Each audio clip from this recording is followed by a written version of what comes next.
It's time to get educated on the craziness impacting K-12 classrooms and college campuses around the world. Hello everyone and welcome. I am Katie Petrick, joined by rejected kibble dog food actor, Mr. David Fiorazzo. As always, please watch, comment, share, and then repeat that. All right, we're going to start with the CDC, the Centers for Disease Control, and some very interesting new school guidelines that actually has many laughing at the sweeping changes and missions that parents have pretty much known about COVID for a long time. The CDC is finally getting on board with what we've all been saying. Yeah, some sweeping changes, while. some not so sweeping changes, and some people think we're in an eternal pandemic and have been living that way apparently, but no more quarantines or test to stay in schools. CDC reveals sweeping changes to COVID-19 guidance. Now let's just talk about a few things that they have in here. First of all, the U.S. Centers for Disease Control and Prevention says Americans no longer need to quarantine if exposed to COVID-19, a sweeping announcement that rolls back several of the agency's pandemic recommendations. Have you been keeping up with the recommendations, by the way? I mean, every morning when I wake up, I check the website. CDC and I say, Master, what may I do today, Master? So Same thing as yesterday, Master, thank you. And then one day I woke up and now you can live. I can live my life again. Yeah. So health officials removed the distinction between vaccinated Americans and those filthy mouth breathers, the unvaccinated Americans, like myself. In the Harry Potter world, they would call them mudbloods. The what? The mudbloods. Mudbloods. Okay. Anyway, that's Harry Potter world. And those who are not, this is how they described the unvaxxed masses, those who are not up to date with COVID-19 vaccines. So we haven't been obedient, we haven't been loyal globalists, and we haven't been keeping up to date with those injections into our system. So the meaning the CDC's guidance is now the same for everyone. The agency says individuals exposed to someone with COVID-19 no longer need to quarantine and should instead, ready, wear a high-quality face mask for 10 days and get tested after 5 days. So those who test positive for the virus should isolate while they are sick and come out of isolation only when they test negative. So, Katie, go ahead. I would just like to point out to the people, because we like to make jokes in light of this whole situation at this point, because we are 2 years into this. Plus, and if you, plus 2.5. And if you don't make light of it, then you're obviously not thinking for yourselves and making decisions. And if you want to get a vaccine, go for it, your choice, absolutely. Yep. You want to wear a mask, go for it, your choice. But we're coming down from the CDC as if they are on Mount High, like they are the ones and only who can tell you what to do. They don't know what a woman is, but that's okay. All the Biden administration, they're confused, and Fauci is their cult like God, but that's why we're making fun of this. So I just want to point that out, because I think, want to make sure our viewers understand. We understand where you're coming from. I think understand where we're coming from at this point. But I'm happy to report, though, that they are seeing that they're finally changing it. Some of the some of the things that are happening. Well, it's interesting. There's always something going on, and we know most of us are no longer conspiracy theorists. When something comes true, that's not a conspiracy. So midterm elections are coming up. They are? Watch what the next health crisis might be, or the next manufactured crisis, and they'll use this, but perhaps. Well, health officials emphasize that the pandemic is not over. Make sure that everybody knows that, so fear, fear, fear. Propaganda alert, the new vaccines, treatments, and therapeutics, this is their words, have reduced the risk of severe illness to the point that society can now live with COVID, something we couldn't do before. Because of them, because of the experts, the new vaxes, the treatments, therapeutics. So Thank Katie. I'm so glad we have such smart people that follow the science and that are really concerned about Americans and the worldwide health, that we can rely on them for new vaccines, treatments, and therapeutics. They have reduced the severity of illness. That they have. They've saved us. In the name government saved us. The government saved us again in the name of science. Unlike the hard sciences that we have out there with the biology and chemicals and all that goodness, let's look at the social sciences in the form of a survey. These are good. These are good. We have 4 in 10 Americans, 40% of people, that is, if you don't know 4 in 10 means 40%, 4 in 10. say that they have returned to their normal pre-COVID-19 life. And this is coming from the Annenberg Public Policy Center. 4 in 10. And of course, David, I think you're thinking of the same thing. What about those other 6 people? What are they doing? Translation. What translation? About 60% of people are still living in fear or believing that the globalist talking points, watching Democrat media outlets and the fear mongering, and I'm even TV commercials now. Get the vaccine. You got to get vaccine. Everybody's got to be vaccinated, right?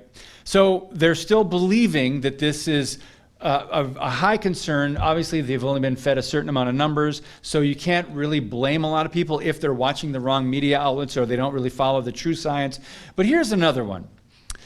54% also said they never or rarely wear a mask, even when indoors with people who are not from their household.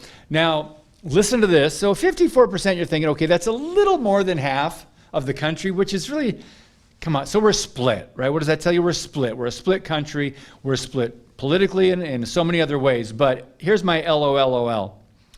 Respondents who are female, who say they are Democrats or lean Democrat, who are 65 and older, so these are the categories, and who regularly wear masks indoors around non-household family members, or who are more worried about catching COVID, were less likely to report that their lives have returned to normal.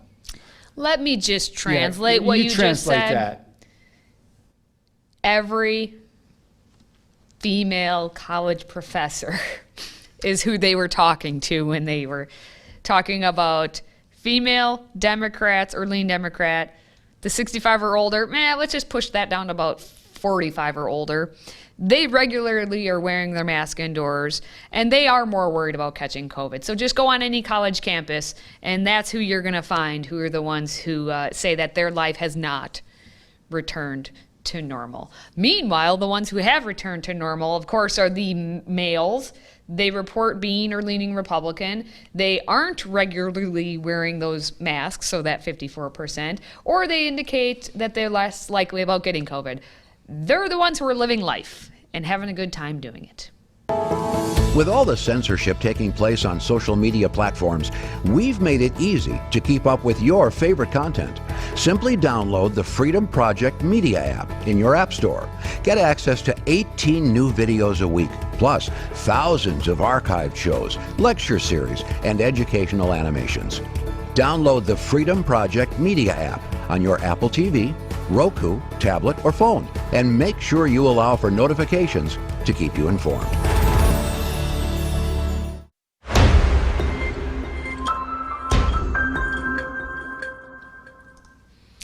Because we are so diverse, there's no more Pledge of Allegiance allowed. How dare you consider even speaking the Pledge of Allegiance? This is America. How dare you? How dare you? And in North Dakota of all places, one school board has decided that they will not say the Pledge of Allegiance before their meetings. No. Ain't gonna do it. In Fargo, North Dakota, and I'm guessing there's some sort of a joke in there. But anyway, in Fargo, North Dakota, the school board just voted 7-2 to ditch the Pledge of Allegiance after board members complained that it capitalized God and it was non-inclusionary.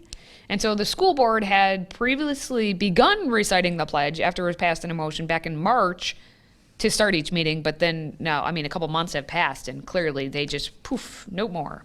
And to the republic for which it stands, one nation, under God, indivisible, with liberty and justice for all. members who voted in the majority say the pledge doesn't line up with the district's diversity and inclusion values, specifically through the use of the words "under God." Instead, board members proposed starting with something less divisive when representing students. We could ground ourselves in some type of mission or purpose that grounds us in student achievement, and I don't think the pledge actually does that for us at the beginning of the meeting.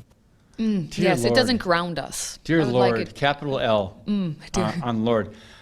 So they're offended by the word God. They should just replace it with man. One nation under man, because we are. We're that's run offensive. on humanism, secularism, and okay. So but let's. Mother Gaia would be better.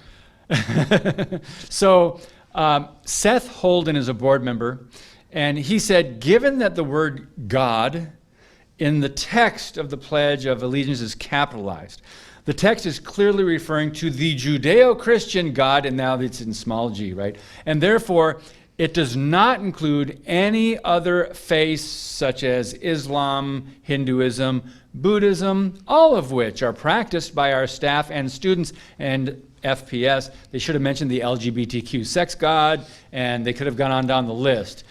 So Holden said the pledge violated DEI principles. There it is, ladies and gentlemen. Yes. Diversity, equity, Equity. and inclusion. We're going to have some sort of thing that goes up on the screen. Can we have a flag? Diversity, We have a equity, flag. inclusion. We'll put our own flag up. The DEI flag behind us. Yes, We'll and, wave our banner. and this is so sad because you knew it was coming. Of course. And, And again, Fargo, North Dakota. Yeah, and that's another surprising thing about this story. You expect this in California, Portland, Oregon. You expect this in Illinois, Georgia, and the East Coast, New York, New Jersey, and some of those states. But North Dakota, so it's in everywhere around the country. Katie, go ahead. And that's why you had, like you kind of heard there, the school board president, Tracy Newman, who said that I'm just not sure that reciting the Pledge of Allegiance is a useful way to begin every one of our board meetings. I would much prefer that we open our meetings with a shared statement of purpose that would bring us all together to do the work of the board. This is not your, like, Bernie circle welcome to class in kindergarten when you would, sit on your square and bring something to share. You recite the Pledge of Allegiance because that should be able to bring you together as a citizen of this nation. How does that not? Am I off base here? Am I not? You're right. You're right. Can we just underline this? What is really happening? It's really an agenda against the truth of Jesus Christ. They mentioned the offense at the Judeo-Christian God. What is that? That's the Bible. That's God, capital G, and that's the creator of all things. In school, you've got to move out the creator now, because if you allow the creator to be a possibility, then he not only created the heaven and the earth and all things, but he created male and female. He created gender, right? So I just gender-cated everybody there. Oh. You did. Yes, I did. You did. Very nice. Very nice. Now, of course, it took a community member, not a board member, to see actually what the pledge means. And community member David Paulson, he wanted the pledge to stay. He says that we are misinterpreting the Pledge of Allegiance. The pledge isn't a show of our patriotism. It's an affirmation of our commitment and our loyalty to the greater cause. And that greater cause is freedom. The school board's assertion that the Pledge of Allegiance violates their so-called diversity rule is absurd. Yes, it is. You are correct, sir. Today's show is sponsored by our friends at MyPillow. Save up to 66% on all items at MyPillow.com when you use the code Dr. Duke. That's DRDUKE. Support this show by supporting a great American company.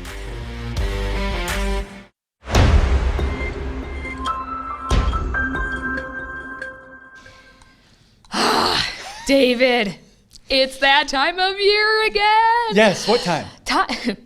It's time to find out and learn about the DUM classes that are being offered on our college campuses around the nation. And it's those classes that you, taxpayer, will be contributing to.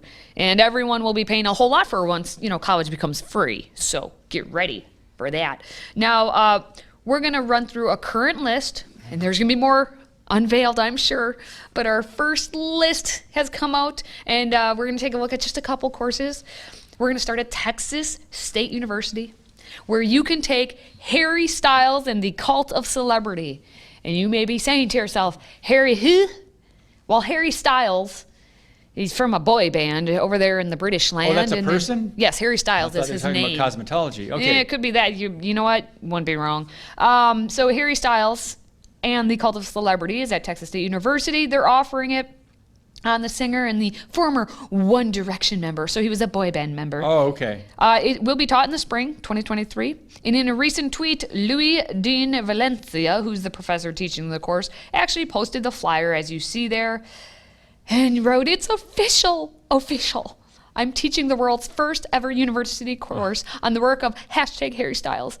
It's happening spring 2023 at Texas State University. See description." And here's the best part. He says, "This is what tenure looks like. Let's go." This is what tenure looks like. Because that's if that's not a reason to get rid of tenure, I don't know what is. Right there, this is why we need to get rid of tenure, because tenure means he can just teach these courses, although he had to get it approved through several committee levels. So Texas State University, have fun teaching about Harry Styles. Also, over at Cornell University, let's go to this one. Tree climbing. Yes. For, let's emphasize again, college students. Hey now, Whether I like you this are one. a rainforest canopy researcher, an arborist? What is Arborist. that? Arborist. Oh, Trees. arborist, like Arbor Day. Yeah. Okay, I just got something in the mail from them. Or just a kid at heart. Everyone loves to climb trees. How old are we? Hey, who are you I trying do to love to attract with climb this? trees. Me, apparently. I will sign up for your course. I guess I'm going to Cornell. It Don't says, humor them. Oh, I won't. Okay, fine. Recall the excitement and sense of adventure when you first crawled into the branches to look inside a bird's nest. Then you swung from limb to limb without a thought of ropes and harnesses. But what about the big tree down the street you always wanted to climb, but you couldn't reach that first branch? Oh. Well, this course will teach you how to use ropes and technical climbing gear to reach the top of any tree, to move around, and even to climb from tree to tree without returning to the ground. Because you two friends can be Tarzan. Oh, wait, I'm sorry, I added that last part. But they're trying to make you into Tarzans. And hey, it's okay, because you're at Cornell University. Yeah. Cornell University is offering this course. I can't believe How it. much do you have to pay to go to Cornell if you're not a New York resident? Oh, if you're just little me and you're out of only state? paying $62,000. So How much are you paying when you break that down? So you're looking at like $30,000 a semester, 15. I mean, you're paying a couple $1,000s to play in the trees. You can just go to a park.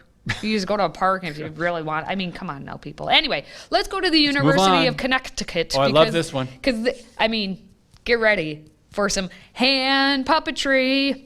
University of Connecticut School of Fine Arts is offering a hand puppetry course for the 2022-2023 school year. The courses and projects of the Puppet Arts program are designed to imbue the students with the history and theories of puppetry, to give them practice in multiple performance expressions, and to give them experience with a variety of tools and materials. No. Well then. Wait a minute. Do we have the right graphic? This is for college, right? We're talking about college. Yes, David, we are still talking about college. Okay, I'm a little confused because of the puppetry. Puppet arts. I get it. You could just go to your local library and check out some puppets and start practicing, or you could make your own. But hey, the University of Connecticut is offering it, and they're going to give you credits for it. And you just have to pay $58,000 a school year if you're not from Connecticut, or $36,000 only. If you live in Connecticut. So let's end on a fun one. The University of South Florida. Drum roll. Disney and pop culture politics, of course.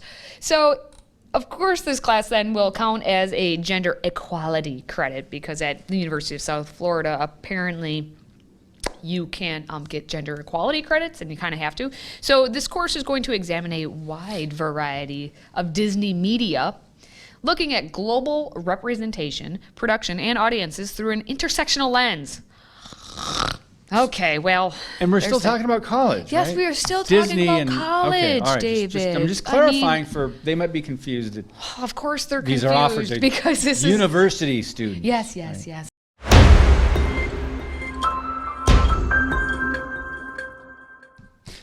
All right, before we go, let's start with woke woes. After Warner Brothers just scrapped a Batgirl movie already completed, which cost them $90 million.